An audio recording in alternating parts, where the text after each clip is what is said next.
One.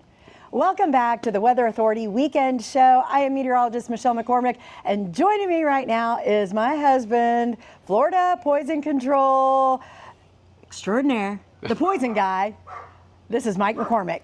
Let's go with poison control guy. Don't poison anybody. All right, there you go. All right, so today we're going to be talking about spring. Spring finally sprung, but there's a lot of complications that also come with spring. So we're going to talk about spring cleaning, we're going to talk about some pollen, and we're going to talk about how you and your family, including your pets, can stay safe. So come along. All right, Mike, let's go. All right, let's go on inside, because many of the poisons that we talk about are things that you will find in your household. And I think the first thing that people are really, amped up to do right now is spring cleaning. And because of that, you're going to grab everything out and have it all together. And what we run into are a couple of problems that we could run into. So as I step in here, we want to make sure that you are never mixing anything that has bleach in it with either ammonia or vinegar. Both of those can create a very dangerous gas and actually can be a deadly gas. So you don't want to ever mix your cleaning stuff together to try to get a better clean. Use it as directed and follow the instructions. Well, where's the best place to store all this? Well, and that's what I was going to say, is the best place to store it is somewhere up high and locked. And when you have it out, keep it where you can keep an eye on it. Because what we run into a lot of times is children getting into them. They want to mimic what we're doing. We call those look-alike poisonings. And then the pets, as you just heard, you want to keep them away from the pets. Next, let's talk about spring vacation. Everybody wants to go on spring break, and if you've got... Yeah, except us. Yeah, exactly. We need to. But if you got college-age students, please make sure you're packing some Narcan with them when they go out the door. This is the opioid reversal medication. We've seen the videos from spring break, and while we hope it's not our children doing something bad, but maybe they could be there to help save a life. It's easy to use to do it. And of course, as always, pack the poison helpline number, 1-800-222-1222. It's fast, it's free, it's confidential, and by the way, it works anywhere in the United States. All right, where are we going next? Let's head out into the garage. So when we get into the garage, there's plenty of things, a lot of stuff accumulates over the winter, but one of the things we worry about is when you end up with stuff down very low. Again, where it's very easy for children to get to, and that's how we end up with children ingesting some of these substances.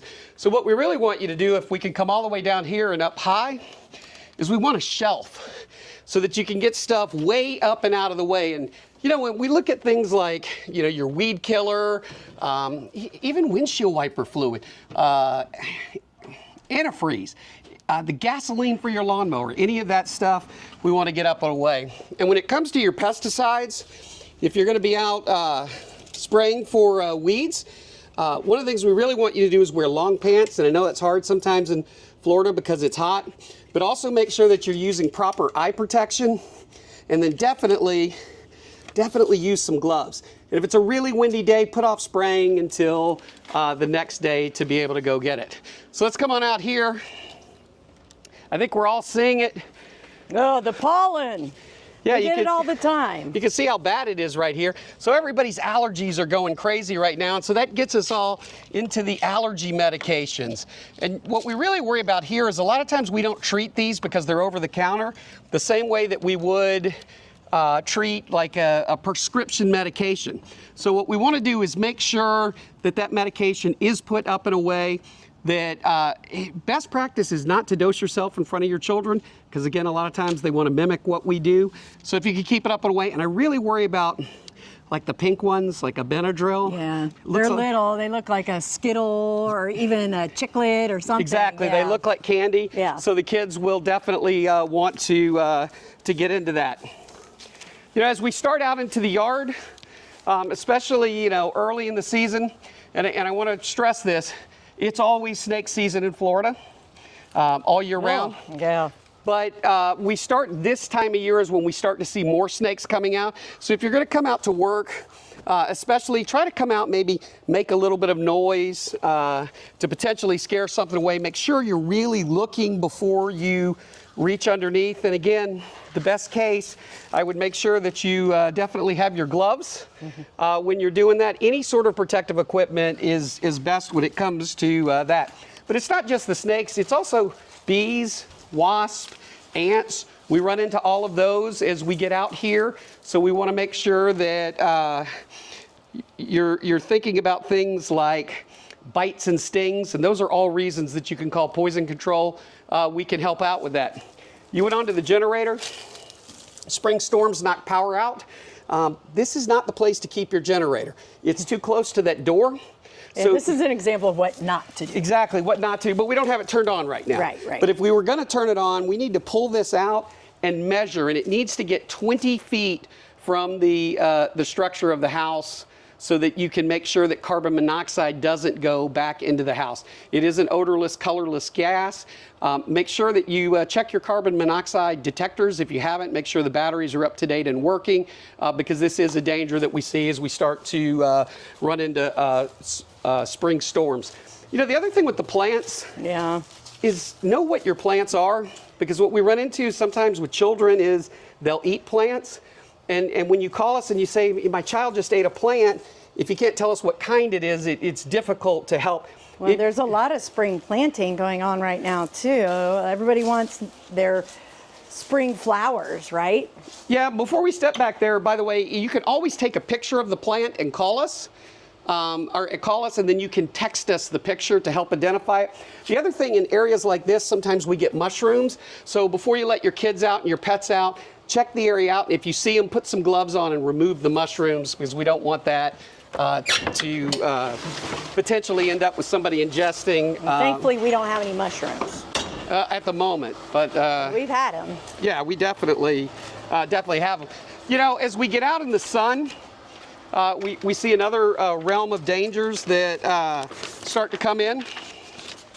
You know, and one of them is the sunscreen here. And so, especially when you're applying your sunscreen for children, when it comes to the face, go on and actually put it on the hands first and put it on so we can keep it from getting in the children's eyes. And by the way, the same thing when it comes to your bug spray.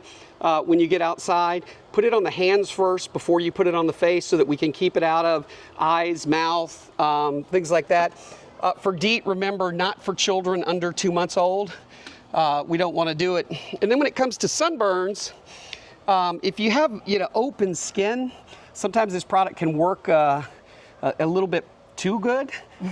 So you want to be really careful and make sure that you're following all the directions when it comes down to looking at sunburn. The pool, you're going to be working with the different pool chemicals. First, keep them locked up and away so nobody can get to them. When you're using chlorine, make sure you're in a well-ventilated space, and we really advise eye protection as you go to pour it in, because sometimes it can splash up. Some people like to put it in another container first and add some water, from the pool. When we're out and about, we get the cooler out. And a lot of times, this makes it, again, the alcohol very easy for somebody to get to. Or left over from last summer. And then what we worry about is something like here that says lemonade on it. Children may not realize that this actually has alcohol in it. Okay. So we need to make sure. And alcohol is very, very dangerous for children and can cause dangerous drop in blood sugar. When it comes to the grill, one of the things we want to do is make sure you are using a meat thermometer. Check and make sure you are getting all meat to the proper temperature so we don't invite food poisoning to your cookout or your pool picnic as you're going through the day. And again, make sure the grill is out in a well-ventilated area. We've taken it out from under the cover here so that, again, we don't have any sort of buildup of carbon monoxide. And then when we have food outside, this is really important. Most of the year, we tell you that if you have food inside, like for a holiday, you can leave it out for 2 hours before bacteria will start to grow. That rule doesn't apply in the summer because when we're outside, it's hotter. So cold foods warm up more quickly. And then the heat we have out here is not enough to keep hot foods hot. So eat and then put the foods on ice very quickly so that we can make sure that we're not inviting food poisoning to the picnic. Yeah, so all right, Mike, great stuff from Florida Poison Control. What happens if we were to ingest, encounter, touch? Who do we call? Well, you're going to call the Poison Helpline, 1-800-222-1222. After we call 911? No, unless somebody is unconscious, not breathing, or having a seizure, go on and call us first. Okay. And then our medical professionals, because you're talking to a medical professional every time, they will actually triage the situation. About 85% of the time, we can treat you where you are for free. That other 15% will actually assist you in the process of getting to the hospital, getting checked in, and then we'll assist the doctors there, our toxicologists will, with any treatment that you're needing. Okay, and what about a website? Website is floridapoisoncontrol.org. Okay, and you're on socials. We are. We're on all the social media channels. Again, just search us and you'll find us. And by the way, if you go to the beach, we can help treat jellyfish stings. Yeah, right. That's a big deal. And what not to do? And yeah, definitely don't follow the Friends episode. It's not good to pee on somebody. Just call us instead. It's a lot more sanitary, and we'll get you a proper treatment and help turn down the stings, whether it's a jellyfish, to stinging nettles, you name it. And they're lurking. They're just ready. Oh, and if you go to the lake, stay away from the toxic algae. Ooh, yeah, that's a big deal. We can even do a whole episode on that too. Yeah, the blue-green algae. Yeah. The simple thing is just stay away from it if you see it. Yeah. Right, it's bad. All right, folks, get to your spring cleaning, and we will be right back.